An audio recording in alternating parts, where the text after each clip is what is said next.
What's going on? This is Big G from G Riders, and welcome to another episode of Testing Rides. Today, I'm going to be testing out the 2018 Ford Expedition Limited.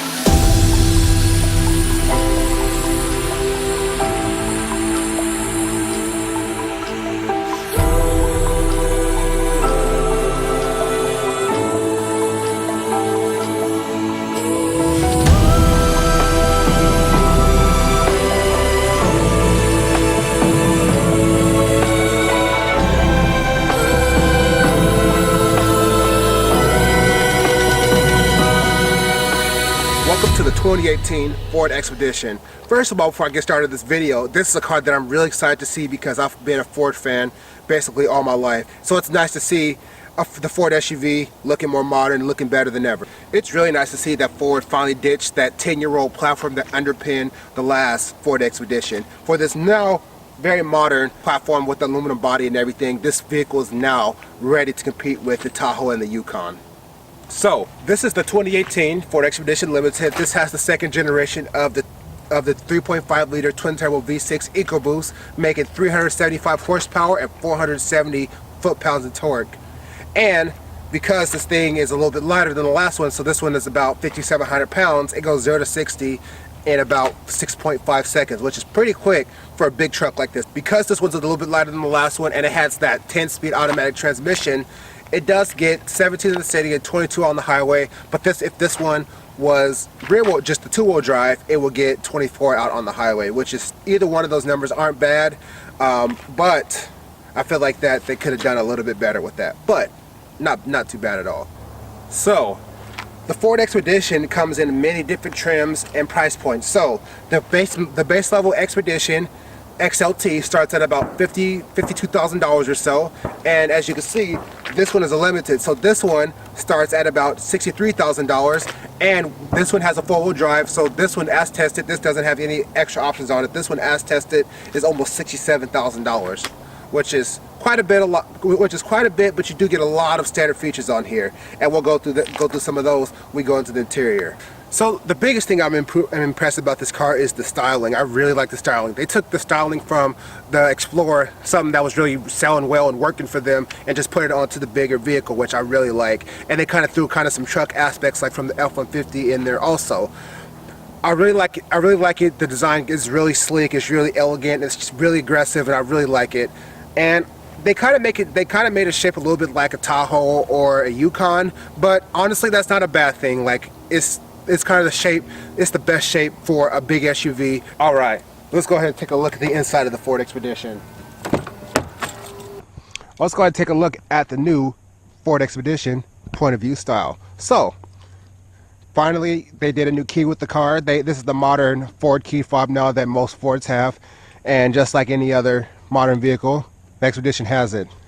Because it's a modern Ford vehicle, it does have the smart key system with the push button starter. And now, instead of it being on the keypad like it was last time, it's now on the doors. These little 4 notches to lock the vehicle, and when you lock it, the mirrors fold in automatically now. And then to unlock it, you just grab the little pad behind the door handle, and the car unlocks, and then mirrors unfold. And standard on the Limiteds now, the running boards come out. All right, welcome to the interior of the 2018 Ford Expedition Limited.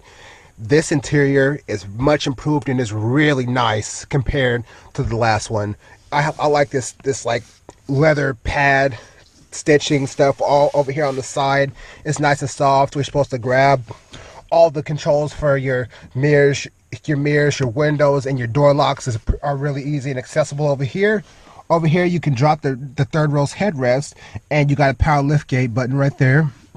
You got your light switch there, and your emergency brake, and your power pedals down there. And the steering wheel. This steering wheel is really nice. It feels really nice in the hands, and it's just basically like the newer Ford F-150 steering wheel, and it's a good steering wheel design. So I didn't think they needed to do anything drastic or different with that. The center console is designed really nice and really clean. You got your rotary dial shifter, rotary dial for the shifter. You got your drive select mode there. You got your four-wheel drive, your two-wheel drive, your four-wheel drive auto, and just your regular two-wheel drive. And then you got some nice big knobs for volume and tuning the radio or changing the song or whatever you're doing, and two knobs for both, for dual climate control for the driver, for the passenger. Got heated and cooled seats, heated steering wheel, heated and cooled seats for the passenger also, and all that stuff all there. And also you got all that information here in the climate control screen. So let me go ahead and start the car up. So you got a nice big clear digital dashboard going on here. So you got your speedometer and lots of other different information. Got your speedometer, you got a gauge views, you got a boost gauge, you got tire pressure, you got a digital speedometer, you got engine hours. Yeah, this car's brand new, only 240 miles on it. That's basically as far as I've driven all week. I mean, also you got your fuel economy, so this is, I've been getting about 14.2. I mean, I've been kind of hard on it. You got your off-road status, so basically it changes your you can change your steering angle, and also it shows you right there if you're in all-wheel drive, if you're in four-wheel drive, or just rear-wheel drive. So right now I'm just in rear-wheel drive. I hit the four-wheel drive auto and it shows that now it's in four-wheel drive, back to two-wheel drive, because I'm not doing all that right now. So you got your information here for if you when you're setting up the tow, and then more information about your off-road status, and then where the power is distributed. That's pretty cool. And all your basic settings, vehicle settings right there. It's nice and clear, and I like the half digital dashboard. Then you also got your speedometer and your tachometer here on the side, and then when you put it in drive, you also got what gear the car's in, so when you accelerate it goes from 1 up to 10, because it's 10-speed transmission. Other cool thing about this car is it also has like your downhill assist control, has start stop, which is a feature that I hate, but it's still not too bad. And I love the finishing of all the wood and everything here in the center console. It just feels really nice, and the seats are very comfortable. They're really nice. They feel really nice. The padding is nice. They're really comfortable. And also new for this year, Sony has the Sony sound system is gone. Now the sound system that's used in these vehicles is a Bang & Olufsen, and honestly the Bang & Olufsen sound system is not great. I don't know, Ford needs to do a little bit more work on their sound system engineering, because in a lot it's a recurring thing with a lot of sound systems. They don't really perform like they should, and I feel like that's just a kind of a downfall of the Fords, but you know, it's a small gripe. Also over here on the passenger side, you got a lower glove box here. Then you got like a nice little small compartment there. We could put wherever you need to put over there, which is pretty nice. And overall, this is a really nice interior. A couple things before we get in the back and check out the trunk and everything. I'm going to talk about some things I don't like about it. A couple things I don't like is, it has to do with the doors. So since the car is aluminum, the doors don't shut all the way like they should. And also, there's like, even though I do like the knob for the shifter, there's just too many knobs going on here. So I found myself, when putting this vehicle in a drive or something like that, I would turn this knob or try to reach for the volume or something like that. It's just too many knobs going on right here. So they should have did a rotary dial for the transmission, but did something else for the drive select mode, or put that somewhere else, or I don't know. They should have just did something else, like maybe a toggle switch, like how maybe like how the Range Rover does it. But I just think they should have did something else a little bit different with that. And these plus and minuses for the manual shift mode are really awkward. Yes, this car doesn't need any paddle shifters. It's a full-size SUV. You don't need paddle shifters on a full-size SUV, but they should have made some type of thing like on the steering wheel, kind of like how the Ram trucks do it for the manual shifting mode. But that's just some small things with it. Overall, this interior is really nice and really spacious and really high quality, and is much improved over the last model. So let's go ahead and take a look at the back seat and see how that is. Alright, here we are in the back seat of the Ford Expedition, and it's just as comfortable and roomy and spacious as the front seat. These seats are really nice. Like, my feet fits under the seat really well, and is really comfortable. There's lots of cup holders in this thing. So there's a cup holder right here on the door. Here's like your normal size Gatorade bottle. It doesn't quite fit, but you can put it in there upside down, or normal size bottles or coffees or whatever will fit nicely in there. And then you got your cup holders right there, which will hold that Gatorade bottle, which I'm very glad that Ford made a cup holder big enough to hold a Gatorade bottle. I love that. Also down here, you got some USB plugs so people could charge their phones in the back seat. And also right here, You got, you know, your regular 3-prong plug, so you can plug something in back here like that belongs in the house. There's heated seats back here. I don't know if you can see that, but it's right down there. And then also you can change that. You can change the air temperature and the fan speed in the back here also for the back seat passengers. You got your little vents up there, and there's some on the ground too. But overall, it's just as comfortable as the front seat is. Like, I would love to take a long road trip in the back of this thing or something like that. All right, let's take a look at the third row. Hop in the third row and see how that works. So, new on these ones, the seats don't tumble anymore. You just pull this up and these slide up just like that. Let me see if I can actually get my ass in here.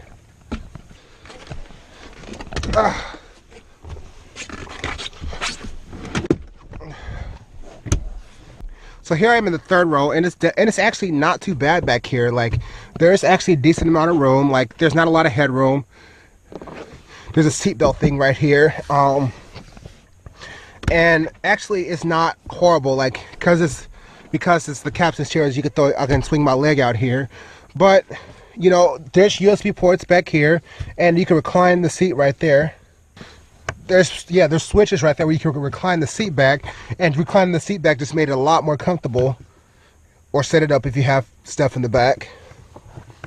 But honestly, it's not too bad back here. Like, you got a USB charger there to charge your stuff. You got your cup holders and everything like that. This is definitely will be great for families for sure, 100%. And actually, like, I'm a big dude. Like, you guys know, I'm a big dude, and I actually fit back here decently. I'm not the most comfortable in the world, but it's not bad at all. Like, I could ride probably maybe like 30 minutes to an hour back here with being okay. But this is definitely more third row space than Tahoe and Yukon has to offer. Hell, it's more second row space than the Tahoe and Yukon has to offer. It's definitely a very, very roomy vehicle. And honestly, I can go as far as to say this is probably the roomiest full-size SUV out there on the market, and they've always been that. It's just, and now they keep continued on that path. All right, take a look at the trunk. So, like all the other modern Ford SUVs, this has the kick to open gate. So all you gotta do is, if you have the key fob on you, just put your foot under the bumper and it opens on up. And as you can see, the space behind the third row here is actually pretty decent. Like, I'm gonna go ahead and grab my case here that I use for my camera equipment and put it in. And as you can see, it fits back here comfortably. Like, you can stack a couple of them up back here if you had to. Like, so you can fit you can fit like one big luggage or a couple small luggages back here. It's a pretty good amount of space. You got some nice tie downs back here and everything with a light. And what's really nice is you could drop every seat in the back here with the touch of a button. So over here, second row, you could drop those down like that. Headrests go down.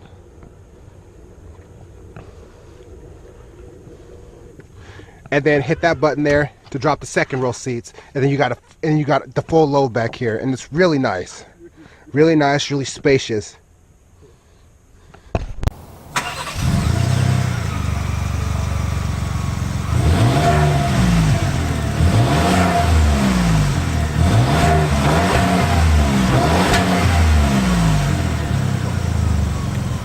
Welcome to the driving portion of the 2018 Expedition. And first things first about this vehicle, this thing is so damn smooth. It rides so nice. It's like you're riding on a damn cloud. It's crazy how much different this is than the last one. I've driven the previous Expeditions, just like from 2011 all the way up to now, and this is probably the best riding Expedition, which, I mean, it's the new one of course, but it's the best riding Expedition that I've ever driven. It rides just like a Navigator did. So if the Expedition rides like this, I wonder how much better the Navigator is going to be. Well, we'll see that pretty soon. So how does this thing drive? Well, it drives. I mean, it feels like a big SUV. I mean that's what it is. Like, there's no seat. You can't hide the simple fact that this thing is just massive, but it hides the simple fact that it's a big SUV really well. It actually kind of drives like almost like an Explorer, just an Explorer that sits up a little bit higher, which is pretty impressive for an SUV of this size, especially to drive like, you know, one of its mid-size counterparts. So next great thing about this thing is the transmission is great. The transmission shifts like butter. So if you don't know, I mean, I said in the earlier video before, but this does have the 10-speed automatic transmission, and it's paired beautifully to the twin turbo V6 that Ford is putting out in this vehicle, and it just makes this vehicle drive really nice. So whenever you put your foot down, let's go ahead and throw it in 4-wheel automatic, and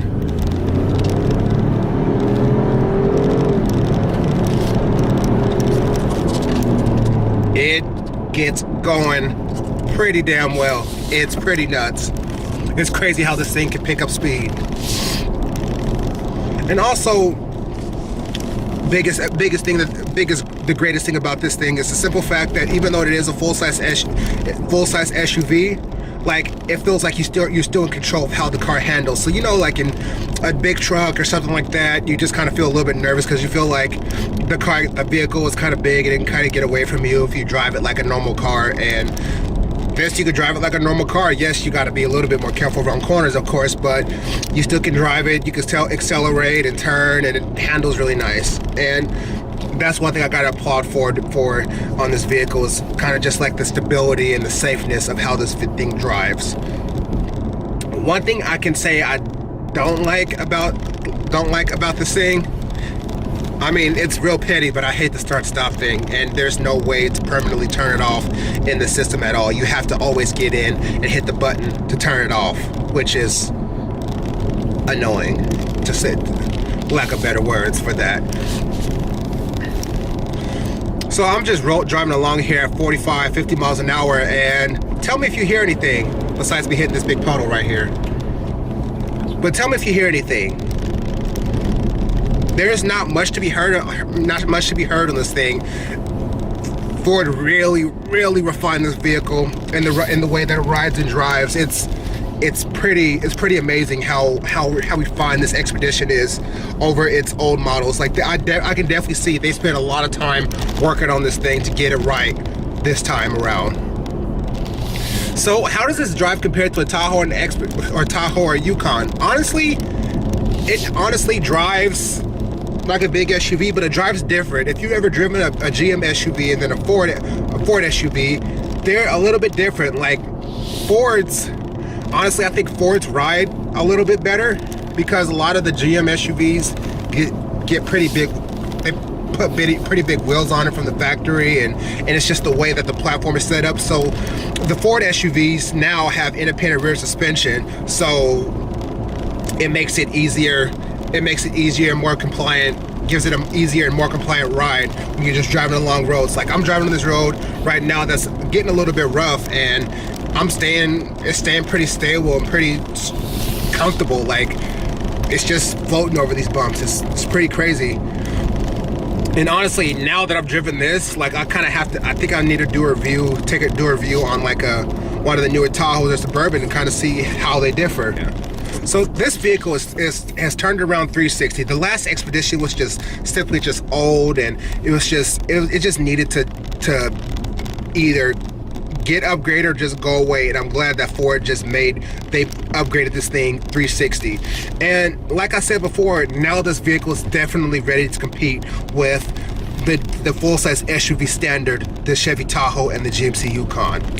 And honestly too, like, you know, just the way this vehicle drives, it drives like a Ford F-150, but only a full-size SUV, which is very good. And because, I mean, they figured out how to make the F-150 compliant and comfortable and luxurious and quality. And I'm glad they just kind of sucked that into this Expedition, which is really nice.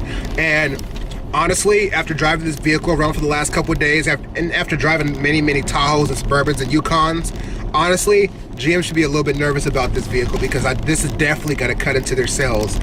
And if you're thinking about buying a full-size SUV, don't just brainlessly go and buy a Yukon or a Tahoe. I mean, those are great vehicles, of course, but like, you have to go look at a Ford Expedition, either the standard or the Max, which is the long wheelbase. If you like this video, hit me with a thumbs up, hit that subscribe button, follow me on Instagram, and thanks for watching. I'll see you next time.